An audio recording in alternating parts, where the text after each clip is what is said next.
কিছুক্ষণ আগে জুমার নামাজের পরে ঝিনাইদহে জনাব নাসিরউদ্দিন পাটোয়ারির উপরে হামলা করেছে ছাত্রদলের। তাদেরকে সন্ত্রাসী বলবো নাকি ছাত্র বলবো এটাই বুঝে পাচ্ছি না।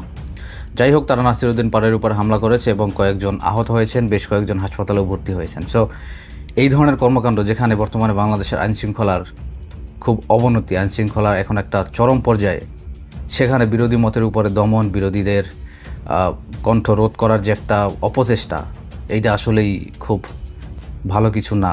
এটা খুব একটা অশনি সংকেত। আর এভাবে যদি চলতে থাকে, ছাত্রদল কিংবা বিএনপি যদি স্বৈরাচার শেখ হাসিনার মতো আচরণ করতেই থাকে, তাহলে তাদের পতনও কিন্তু খুব সন্নিকটে। তারাও কিন্তু খুব শীঘ্রই ব্যাগট্যাগ গুছিয়ে চলে যেতে হবে।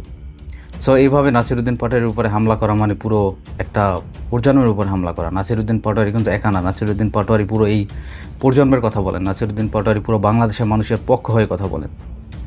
যারা এই সন্ত্রাসী কর্মকাণ্ডের সাথে জড়িত, যারা নাসিরউদ্দিন পাটোয়ারি সহ আর বেশ কিছু নেতাকর্মীদের উপরে হামলা করেছেন, তাদের খুব দ্রুত আইনের আওতায় নিয়ে আসার জন্য অনুরোধ জানাচ্ছি। আর এভাবে যদি চলতে থাকে, যদি আইনের শাসন বাস্তবে প্রয়োগ না হয়, তাহলে কিন্তু এই জনতাই আবার রাজপথে নামবে। এই বাংলাদেশের মানুষ আবার আইনের শাসনের জন্য, তাদের মানবাধিকার, তাদের ন্যায় বিচার এবং সুশাসনের জন্য আবার রাস্তায় নেমে পড়বে। মনে রাখতে হবে, হামলা করে আমাদের থামিয়ে রাখা যাবে না। বাংলাদেশের প্রতিটা মানুষ এখন আমাদের সাথে আছে।